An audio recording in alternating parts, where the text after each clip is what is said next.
Hi. A big welcome.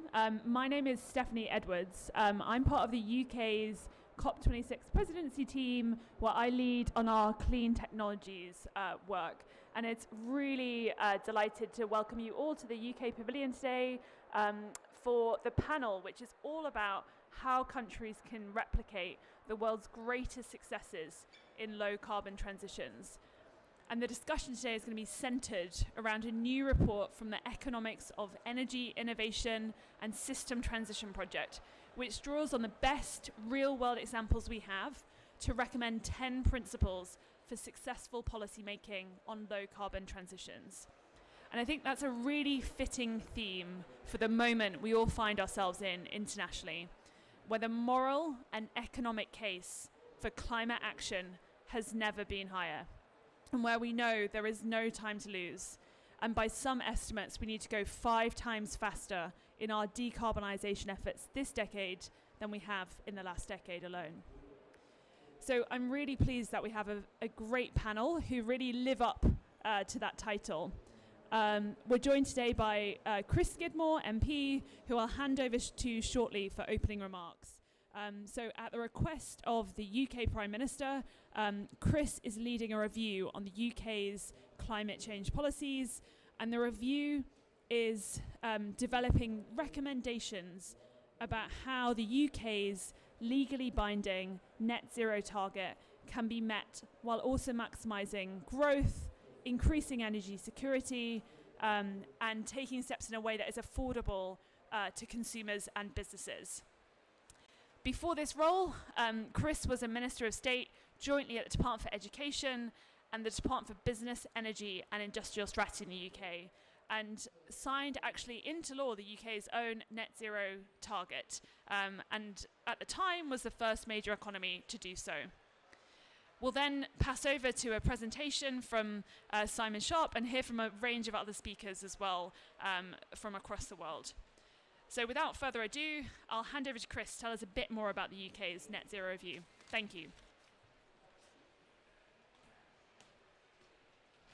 Thank you very much for this opportunity to speak. I'm delighted to be here because I think sometimes when it comes to the UK's work with our international partners, what has been achieved doesn't always get the coverage I think it deserves. So we often focus on the overall targets, net zero commitments, the Glasgow Climate Pact. But events like this, I think, demonstrate there's a wealth of other international partnerships that have been facilitated both by the UK government but also by the presidency at COP26. And I think when we look at the economics of energy innovation and systems transition and the work that they've done with partner countries such as China, Brazil and India, I know he'll be speaking on the panel later. I think it's firstly really important to recognise the impact that this work can have. That we are building not just policy frameworks but long-term relationships that I hope will continue beyond the work that has been achieved in this report. And I just want to shout out also the importance... Speak louder. Is that loud enough? Oh, okay. See, it's loud to me, but I didn't realise it wasn't loud to you. So I think also for me, what's really important to recognise this report is the impact and contribution that our universities play in tackling climate change. And as part of our net zero review, and I'll talk about that in a moment, I've been determined to ensure that we don't forget the opportunity that the academic sector plays in delivering on new policy frameworks, new ideas for the future. I mean, after all, net zero was born out of academic frameworks and the research on looking at our carbon budgets then eventually led to a whole new change in the way we view tackling climate change. And I'm hopeful that this is a policy that is not fixed, it's an iterative one. The net zero journey that we go on over the next 27 years or so, it will change, and we need to recognise that while we want progress to continue, it won't always be linear. There will be surges in opportunities that we've got to be able to seize. And I think that this report highlights potentially the context in which potentially future policies can be made that can help deliver further enhancements on our own existing net zero strategy. So yeah, that's right. I was the minister responsible for net zero 3 years ago when the UK government was the first G7 country to sign it into law. You know, if you'd asked me then 3 years ago that 90% of the world's GDP would be under some form of a net zero target, I simply wouldn't have believed you. So that's why I'm a passionate believer and an advocate that we can achieve our climate ambitions, that 1.5 degrees isn't out of reach, but also huge things can happen within a short period of time. So where we're going to be in the next 3 years is unknown, but within the unknowable is the possibility of actually going further and faster. And it's with that further and faster sort of concept in mind that I'm determined to take the net zero review. We are not reviewing net zero. We're not climbing back from our targets that after all are set in legislation. We're not looking to change our existing mandates on some of the targets around decarbonising the power supply, looking at how we can switch from boilers to heat pumps, from petrol cars to electric vehicles. Rather, I want to ask, what are the barriers that are currently existing that we need to remove across a range of issues, whether that's planning, legislation, regulation, government decision-making, government competitions, government procurement, but not just government, society. I think that's the other thing we need to recognise with net zero. We can have all the best targets in the world, but unless we can ground them in the realities of everyday life and demonstrate to people that this is a change that they should welcome, that it's going to make them wealthier, safer, it's going to make sure that they will be warmer rather than colder and poorer, then net zero isn't going to survive in its current form. So I'm really keen as part of the review, not just to think about how we achieve our targets and maintain the reductions that are often obviously set out in the carbon budgets as part of the Committee on Climate Change programme that is set into law also through our Climate Change Act.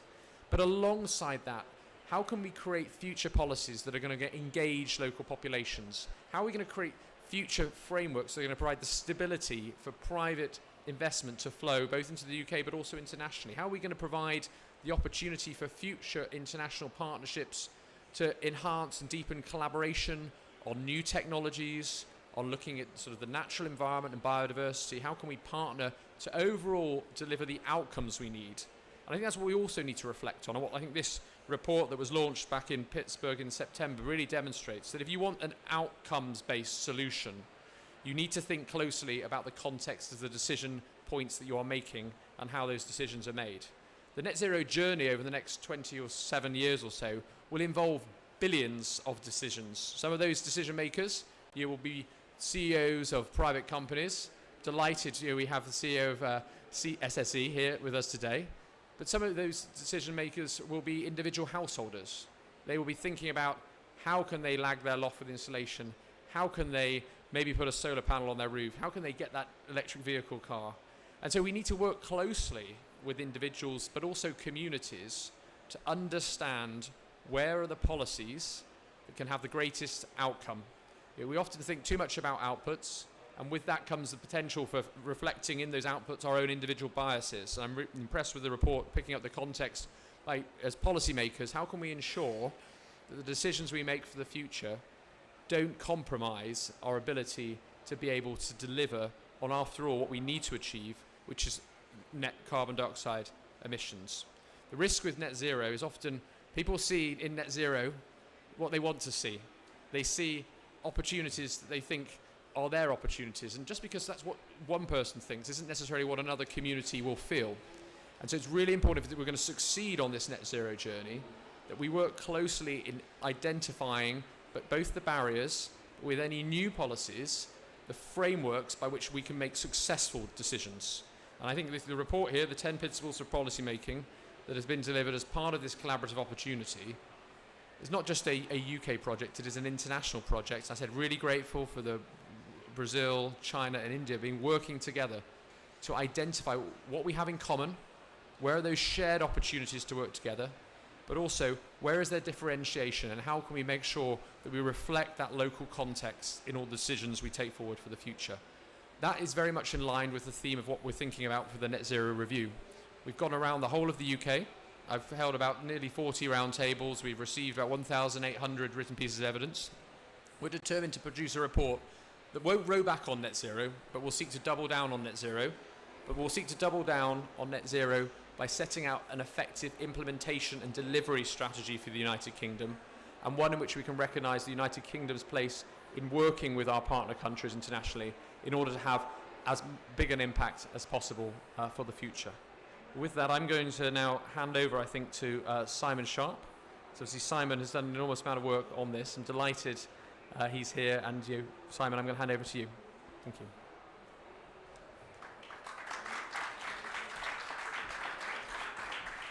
Thank you so much, Chris. That's great. And yeah, we're now going to move to the next segment of today's event. So I'm going to introduce as well Simon Sharp. So Simon is actually a previous colleague of mine and played a leading role in the UK's presidency of COP26, the climate change talks held in Glasgow last year. So Simon's going to give an overview of the key findings from the East report. I think there are some copies and QR codes on your seats. You'll be able to see them. And then he's going to chair a panel of experts from India, so we're delighted to have Vidhu Kapoor and Subratru Chakrabarti from WRI and Wang Zhongying from China WRI, as well as Alistair Philip Davies, the CEO of SSE as well. So thank you everyone for joining, and I'll pass over to Simon. Thank you. Thanks, Steph. Hi, everyone. I'll try and speak loudly enough because we're surrounded by the noise of climate action. I think it's a good thing that there's lots of it, but sometimes it's something to battle against. Look, I know there are so many events happening at once. Thank you for being here for our event. I hope we'll make it worth your while. I find this a really exciting project to be part of, not least, as Chris said, because it's a partnership between experts in China, India, Brazil, and the UK, but also because it's trying to do something a bit different, where we're specifically trying to bring a new set of economic ideas and tools to these policy decisions that all of our countries face. Now, why would we want to do that? Well, the reason we want to do that is a lot of the economic analysis that informs government decisions is based on an assumption of marginal change, an assumption of equilibrium. In other words, the economy is very stable and still, and you can change one thing a little bit without changing everything else. Compare that with what does the IPCC say that we need to do to meet the climate change goals. It says rapid and far-reaching system transitions in the global economy. Now, system transition is where you change the technologies and everything around them. The infrastructure, the business models, the social practices, the institutions, everything changes. This is as far away as you can get from equilibrium and marginal change. So you need a different set of assumptions, different set of ideas, and different ways of making decisions. Now, a year ago at COP26, we brought out the first report from this project. I think there's a slide which has, I'll try not to stand in front of it, has one of the most important findings from that report. The next one, please. This first report looked at some of the greatest successes in low-carbon transitions that we've achieved in our countries, and it looked at which policies were central to those successes. And then it found that many of those policies were, in fact, adopted despite the economic advice and not because of it. And that, I think, is quite a shocking finding. So this year in this new report, what we tried to do is set out some principles that would help us replicate those successes more often. In other words, economic advice that guides you towards those successes instead of guiding you away from them. So the report has 10 principles. It has a different case study for each one. But I'm going to summarize it with reference to one example so that I can tell it as more of a story. And that's the example of the power sector in the UK. And after I've done that, I'll invite the experts to come and join me on the panel, and they'll talk you through some stories relevant to their own experience. Now, in the UK, the power sector is really the one where we've made the most progress. Many other sectors, if we're honest, our progress is very average. But in the power sector, we've decarbonized over the last decade about 8 times faster than the global average. That's really fast. So how do we do that? I think all of these principles were relevant. So the first one, I hope these slides are going to work. No, go on, please. Just to say that in each of these we contrast a traditional principle with a principle for the transition. Now the traditional principles, of course, they're not always recommended. Often when they are, it's with caveats. So we don't want to overstate that, but there is a real difference. Now, a traditional principle is often that our policies should be technology neutral. And when we started out on electricity market reform in the UK over 10 years ago, we also thought our policies should be technology neutral. And so we tried very hard to design it that way. But the more we tried, the more we found out it was impossible. First, if we wanted to support clean energy technologies, if we were really tried to give the same support to each one, that just meant we were choosing the ones that were most developed already. So we would have onshore wind and solar and nothing else. Then we said, okay, let's split it. Let's have some support as well for the less developed ones, like offshore wind and biomass. But then we found out we can't support them equally either. Anything we do will advantage one technology more than something else. And what we found out is, if you don't choose deliberately, then you choose accidentally. And there was a crucial point where we felt like we were on the verge of accidentally choosing biomass. And tens of millions of pounds would go towards burning wood chips that have been shipped across the Atlantic Ocean from America, where they cut down the forests, and we were going to burn them for power. And at that point we thought, well, hang on a minute. Is this really the future of technology? Burning wood. It sounds like something people have been doing for a long time. Maybe there's more of a future in offshore wind. Maybe there are more jobs in that. Maybe there are more exports in that. And we actually deliberately just nudged the market so that it went for offshore wind instead of biomass. And thank God we did, because we got extremely good results. I'm going to talk about the next principle, number 2, which we called invest and regulate to bring down costs. And this contrasts with the idea that often if the market is in equilibrium, it's perfectly allocating its economic resources. Anything you do to intervene, unless it fixes a specific market failure, will be distorting the market and increasing costs. But what we found in the UK experience and in other countries is, forget about market failures. Doesn't really matter whether there is one or there isn't one. An intervention, if it's done in the right way, it can accelerate innovation and it can drive down costs. And we'll hear more about this from Alistair, I'm sure, but the spectacular example in the UK was offshore wind. When we first supported it, the subsidies were equivalent to about 4 times the market price of electricity. But those subsidies stimulated innovation, learning, economies of scale, and the cost came down by 70% in a decade. And now that we have such high electricity price because of gas, the offshore wind is generating electricity at about a quarter of that market price. Instead of 4 times the market price, it's about a quarter. And it's no longer that we're subsidizing it, we're giving it negative subsidies. Every time offshore wind generates, it pays back money to the government. Thanks very much, industry. So this is a wonderful situation to be in, and it was targeted investment that achieved that outcome. Now, third, if we go on, actively manage risks to crowd in investment. This contrasts with the idea that the market itself can allocate risk in a perfect way. Now, maybe it can in a static environment where nothing much is changing.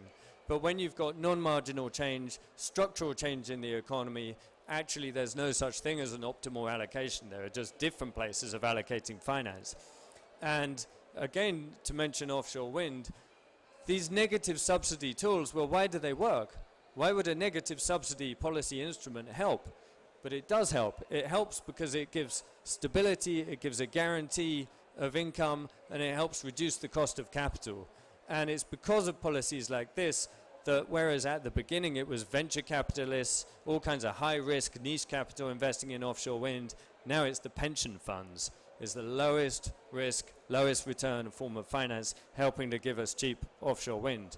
And that's because the policies actively manage those risks, crowded in investment. We'll go on to number 4, please. And number 4 is really about carbon pricing. Now, there's a traditional principle that you should try and price the externality of climate change. Where does that actually lead you? what's climate change worth? What are those damages worth? Well, the economic estimates range from 0 to infinity. And it depends on what you think might happen and how much you care about it, which is not only fundamentally uncertain, but also inherently subjective. Now, that's not a very useful guide to policies. So we just put that to one side and say, how about our aim is to cross a tipping point? A tipping point is in a complex system is where a small push gets you a disproportionately large result. And so let's think not about absolute prices, but relative prices.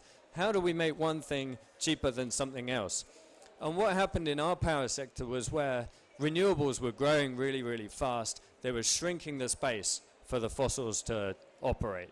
And coal and gas were competing over that shrinking share of the market. At that time, coal was cheaper than gas. But then we had a fixed tax on carbon that at first was £9 a tonne, then it was £18 a tonne. And what that did was make coal just slightly more expensive than gas. And it switched their places in the merit order. So instead of coal generating first and gas having to wait, it was the other way around. So coal generated for far fewer hours. And when it did, it was less profitable because of that carbon tax. That flipped a second tipping point. Coal went from being profitable to loss-making. And at that point, the utilities started demolishing their coal power plants, blowing them up, sometimes in spectacular style, got on the front pages of newspapers. And coal went from 40% of our power generation in 2012 down to about 1% 8 years later. Another great example of that, of course, is Norway. Norway used a combination of tax and subsidy to make electric vehicles cheaper to buy than petrol cars. And Norway's had an EV share of car sales about 20 times the global average, by far the fastest transition in road transport. So these kind of tipping points are extremely good bang for your buck in policy terms. If you can activate one, you'll be approaching the transition in a highly cost-effective way. Moving on to number 5, we said combine policies for better outcomes. Now, the one we contrasted that with might sound highly unrealistic. You might think, well, nobody thinks that one policy can solve a problem, surely. And that's kind of true. And yet, you often see policies being ranked in terms of their dollars per ton expected effectiveness, and people saying, well, which one's the best? And the crucial thing to understand is when you have a complex system, its behavior is not the sum of its parts. It's going to be more or it's going to be less. It's not going to be equal. So you need to choose a package of policies that together creates more than the sum of its parts. And relating that back to our power sector example, not only did we have renewable subsidies, not only did we have a carbon tax, but we also had a capacity market. And in a way, that's one of my favorite parts of the package, because technically it was a fossil fuel subsidy. And the World Bank and the IMF and all the rest, they're all likely to tell you abolish all the fossil fuel subsidies. Actually, no. This was a crucial part of our transition. If we hadn't had the capacity market that puts different kinds of capacity on standby, which included some fossils, but also lots of other things, energy storage, demand-side response, interconnectors, that was what made this world's fastest transition in the power sector possible. So you need the whole package. You have to think about the package, assess it together, not individually. That's gone through 5. I think I'll be even briefer on the rest of them so that we can get to the panel, because I want to hear from the other experts. Policy can't be optimal in a transition. Optimality, there's no such thing over the course of time. The best you can hope for is to be adaptive. And that means not digging yourself into a hole and getting stuck there. Now, one thing we're just realizing now is some of our early subsidies were not very flexible. 20-year contracts, fixed amount of money that we're giving the generators. Suddenly, now that the market price is so high and the renewables operational costs are so low, some of these renewable generators are making massive amounts of money. So, by the way, not only should we sometimes subsidize fossils, but sometimes we should tax renewables as well. And that is also going to be good for the transition. Moving on to number 7, putting the distributional issues at the center of the analysis. Now, I think this is not a political point. It's not about, how left or right wing do we want to be. It's similar to the technology one, that you will when you intervene in a non-marginal way in the economy, you will benefit some people more than others, just like you will benefit some technologies more than others. And you cannot help it. So you can either choose how you do that consciously or accidentally. And one example is all of those policy costs, as we call them, the subsidies and the carbon tax in the UK, they come back to bill payers. You pay it on your electricity bill. Another way of paying for that would be through taxes. And those two things have very different distributional consequences. The tax is actually spread more evenly through society than the electricity bills are. So that's a choice that we ought to be making with our eyes open, not accidentally. Number 8, coordinate internationally to grow clean technology markets. And we contrasted this with growing carbon markets, which might sound a slightly odd contrast, but a lot of attention in the past has been paid to this idea of linking carbon markets around the world. And we're here at a COP, so it's worth saying, in a way, the vision for the Kyoto Protocol was some kind of giant global carbon market. Now, actually, that may do more harm than good, because when you have a cap and trade system, if one person does the right thing, you reduce the demand for the permits, you make it less likely that anybody else does the right thing. You've reduced the incentive because you pulled down the price. That's a balancing feedback. That's not what you want in a dynamic system where you're trying to have fast progress. What you do want is grow the clean technology markets, get those reinforcing feedbacks of learning by doing, economies of scale, get them happening on a global scale. That is what has happened in solar, in wind, in batteries. Every doubling of global production brings down their costs, 28% for solar, about 20% for batteries, about 15% for onshore wind. That's what you want. That's what we have to do for the clean technologies in every sector. That's what the breakthrough agenda is all about. A big headline event this morning. I think that has to be at the center of climate change diplomacy going forward. Number 9, we said, don't just assess costs and benefits, assess opportunities and risks. Going back to where we started, those subsidies for offshore wind that were 4 times the market price, all the cost-benefit analysis said that was a bad idea. Right at that point, it would have been cheaper in emissions per ton to make a fossil fuel, a coal plant, more efficient. And there are plenty of reports that said that at the time. And if you only look at those known quantifiable factors, you will often make that kind of mistake. And the crucial thing is to think, well, there's some unquantifiable factors that are important here. They include innovation, cost reduction, job creation, competitiveness, ability to export.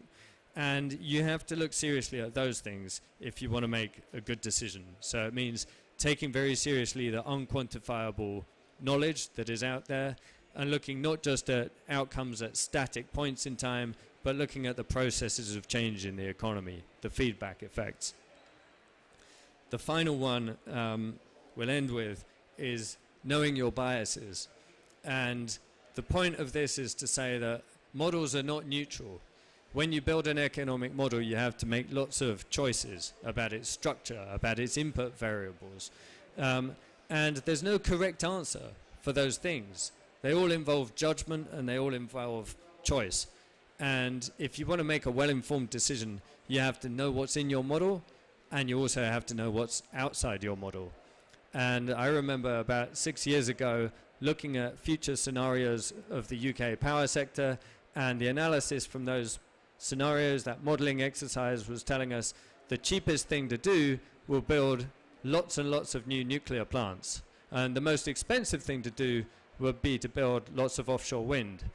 Now, around about that time, Alistair may remember, the Offshore Wind Industry Council had a target that it wanted to be as cheap as nuclear. These days, the Nuclear Industry Council has a target that it wants to be as cheap as offshore wind. Now, I remember looking at that modeling and talking to the minister that I worked for at the time and saying, do we believe this? What's wrong? And I went back to the analysts and I said, look, tell me more about this model.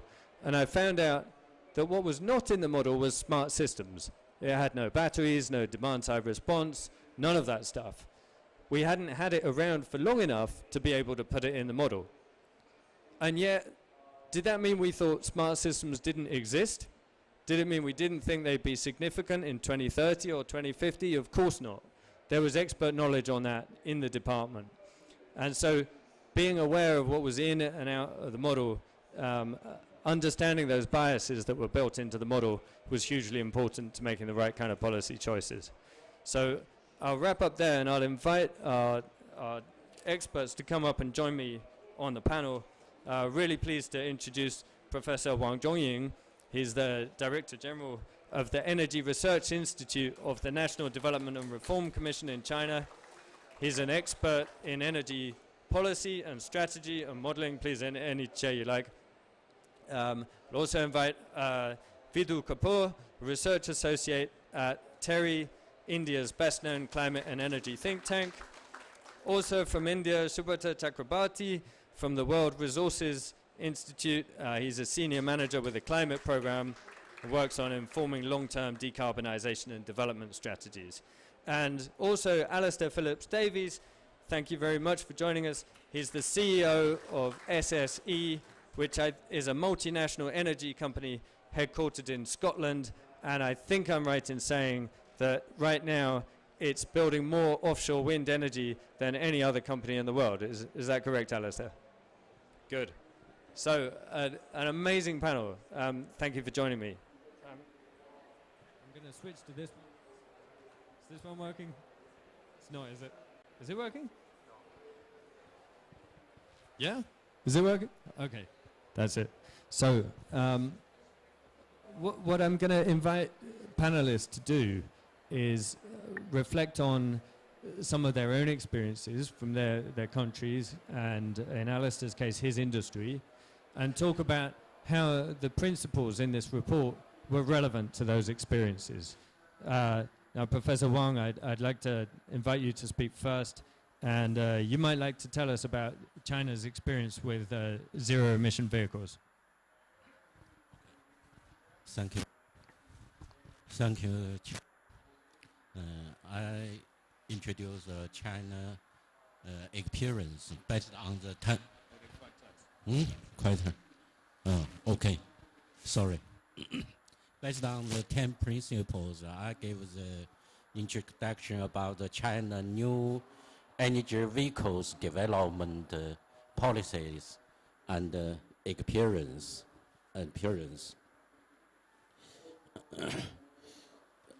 First is that about the China new energy vehicles is about the purchase subsidies. This is almost continuous 10 years since 2011 to 2022, and also from the 2020 or extending to the 2022, extending the additional 2 years. Second, the policies is about the vehicle purchase taxi, which is purchase taxi. Different country may be different situation about how purchase the vehicles. We have the purchase tax and also purchase value the tax, two kind tax. This is the two policies. The third one is about the about the charging system policy support. There is a two kind of policy support. First, about the capacity subsidy. Per kilowatt, give the subsidy 50 to 600 renminbi yuan. The second about the charging service subsidy. Charging service, if it's for personal car, that's the give the subsidy 0.4 to 0.8 yuan per kilowatt hours, and for commercial car, commercial car, that give the subsidy 0.4 to 0.5 yuan per kilowatt hours. Now we start another kind of charging policies. That we said the battery swap shift. Some of the car, you don't need, you go to the charging station, they can change your whole batteries of the car. So far we started the 13 cities in China give the pilot work. The last one, that's for highway charging stations, give the charging facility, give the policy support.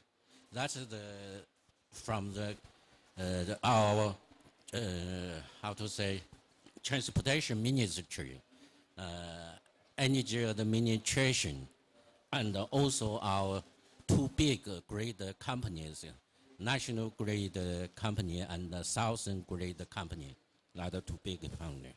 So up to now, China new energy vehicles develop very well. Concrete data, because of time issues, I don't want to repeat. You can check, you can find in the internet, by even by the 2021 concrete data, and also some estimation data by the end of this year. Last, I want to summary China renewable, new energies vehicles development, about the policy making, the summary and the experience.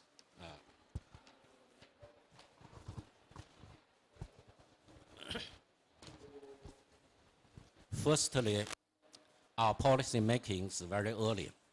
Since the 2009, we make the decision. Just the chairman gave the introduction 10 principles for the first principle, technology choice. We most focus on the pure electricity car. Gave the subsidy support. Second is policy determination and continuously. The third is we continually, how to say, perfectly our policy, revise our policy according to the development time and new situations. We revise our policies. For example, now we can give the big support for charging stations. About the lessons,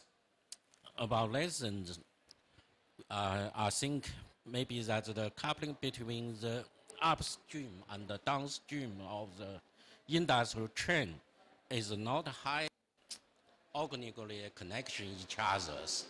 So resulting in fluctuation in raw material cost, prices, insufficient construction of charging and swapping facilities, resulting the difficulty in charging. The future, the potential of a vehicle to network interconnection, we said V2G. This is if the more electricity car running, that V2G is the big potentials for keep the grid running reliabilities. So far we are keep watching these areas. Thank you. Thank you, Professor Wang. I think it's an extremely good example. As you said, it demonstrates those principles of technology choice, investing strategically in the new technology, and using a massive combination of policies that's been more than the sum of its parts, as you said, subsidy, tax, infrastructure investment, city-level policies, and regulation. And the outcome of that has been quite spectacular. China's not only the world's largest producer of electric vehicles, but also has had extremely high adoption rates, much higher than most countries in the world.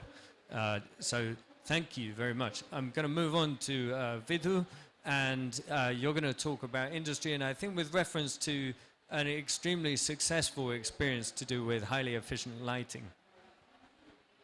Thank you. Is this working? Yeah. Thank you very much, Simon. And thank you all for being here to listen to all of us and our cases. The whole India policy appraisal increasingly has realized that policy making is more dynamic, especially for energy transition. And it needs to be more inclusive.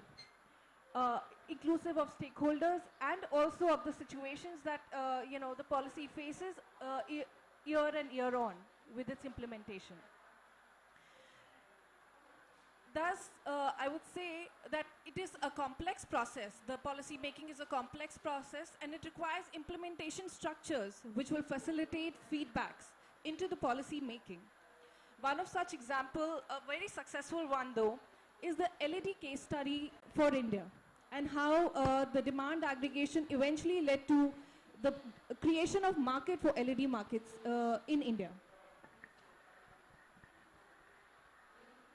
Just to provide a context, currently the lighting share of energy demand is about 20 to 27%. And across income groups, the energy demand for lighting varies for about 60% for poor household as compared to 14% for the rich ones. That means that, if you want to move to efficient lighting devices or technology, it is a great, the technology has to be provided at a very cheap, a really low cost. Otherwise, adoption will be really scarce for the population. And thus, these principles have proved to be very successful, especially in the case of the LED adoption in India. Just to, again, provide a context, Indian lighting includes, technologies have ICBs, that is incandescent bulbs, carbon fluorescent lamps, fluorescent tube lights, and light-emitting diodes, which is LED. Now, apart from LEDs, when it was introduced, the cost for the other technologies was much lower.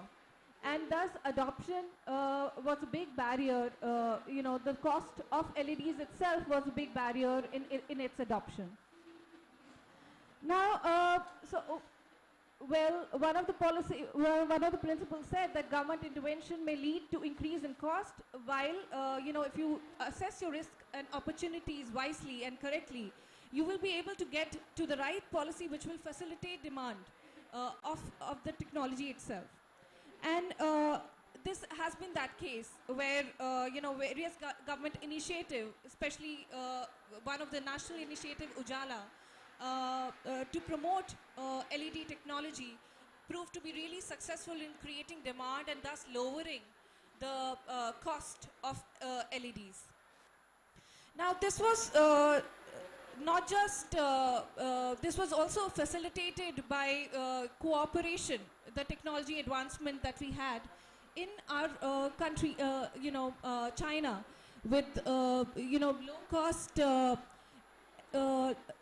bulbs being available, which actually resulted in lowering the price. So the price dropped in 2010. The price for the bulbs was 800 rupees, which dropped to 400 rupees in 2014, and further 70 rupees in 2019. So that actually resulted, the cooperation between the countries have further facilitated both adoption and accessibility of energy, especially for the poor households.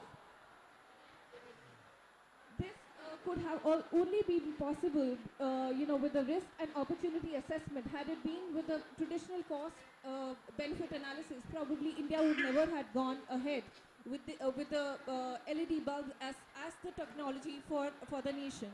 But because the policy makers were able to assess correct risks and opportunities and unfold the opportunities for the nation, this was made possible. Today, just to give you a context, till 2022, 368 million of LED have been deployed through the government program, and saving about 50 terawatt hour of energy and avoiding about 10 gigawatt of peak load.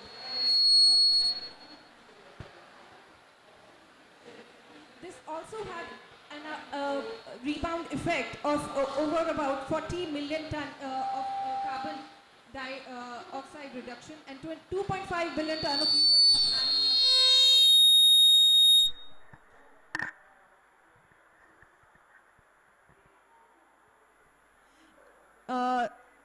so LED experience truly, shows how complexity analysis for policy appraisal can derive better policies which can be, which can aggregate demand and bring the households which are the next, level consumers for us, or the people that we need to bring together for the transition that we all are talking about. Thank you.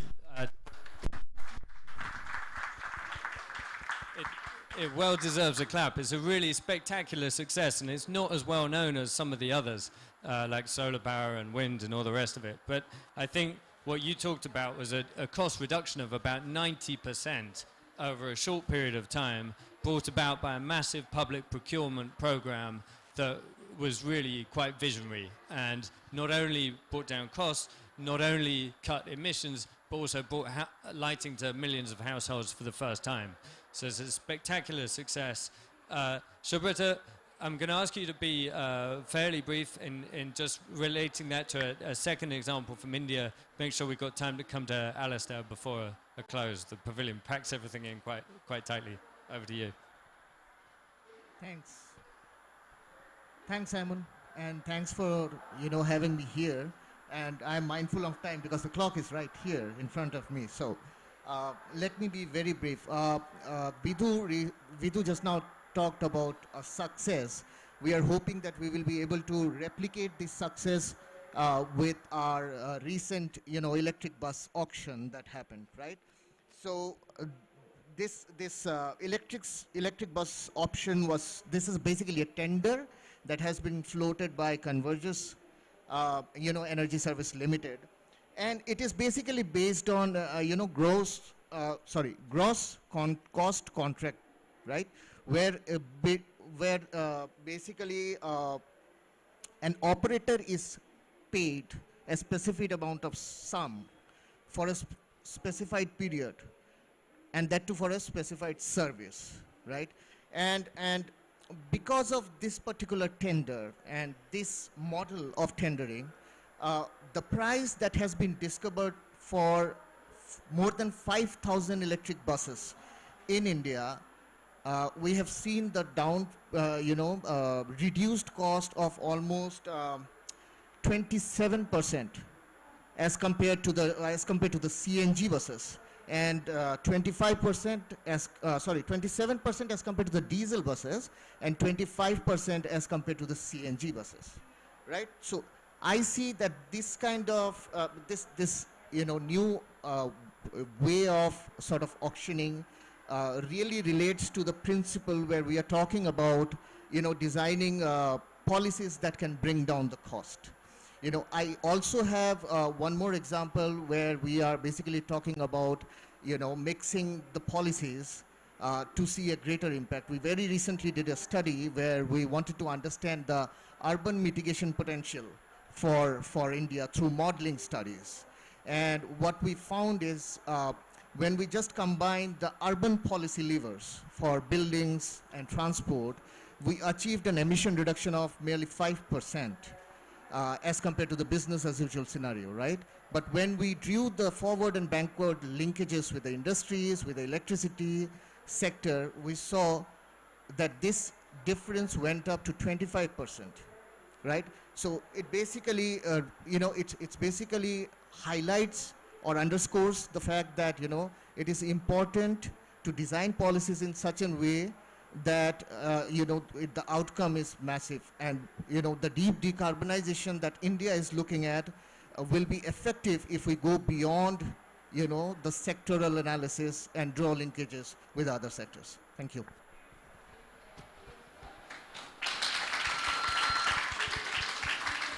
Thank you, Subrata. And I just want to emphasize the link between those last two interventions, that in both cases, India's used public procurement, aggregating demand on a massive scale to bring down costs extremely quickly. And in fact, the event that was here in this UK pavilion just before this one was with the Industrial Deep Decarbonisation Initiative, talking about the same thing, but with a group of countries working together to use public procurement to create the first markets and bring down the costs of zero-emission steel and cement. So this is a hugely powerful approach. It is an example of that principle of invest and regulate to bring down costs, and it's even more powerful if you do it internationally than if you do it nationally. So for a final word, Alistair, you're, as I said, the CEO of the company developing more offshore wind than any other in the world right now. You must operate in many countries, so you see governments approaching policy in very many different ways. I'd love to hear what you're thinking about the principles we've discussed and how that relates to your experience. Okay, thank you very much, Stephen. I think Stephen's points are all incredibly relevant. In the UK, we've had clear success in hugely decarbonising the power sector on the back of clear and consistent government policies. That's delivered something like a 40% reduction since 1990, and still seeing the UK grow in terms of GDP at a similar average to the rest of the developed world. Mechanisms such as CFDs, carbon pricing, has given a lot of confidence to investors to move from things like coal to low carbon, and that investor confidence, I think, is important.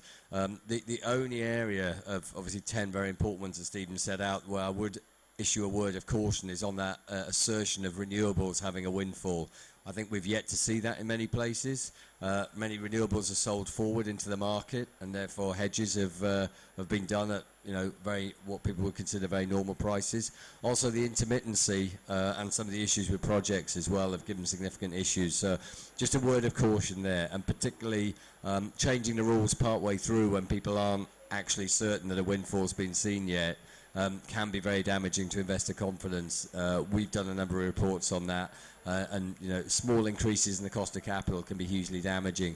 We've got something like £400 billion to spend in the UK, and therefore getting the cheapest cost of capital is absolutely critical to that.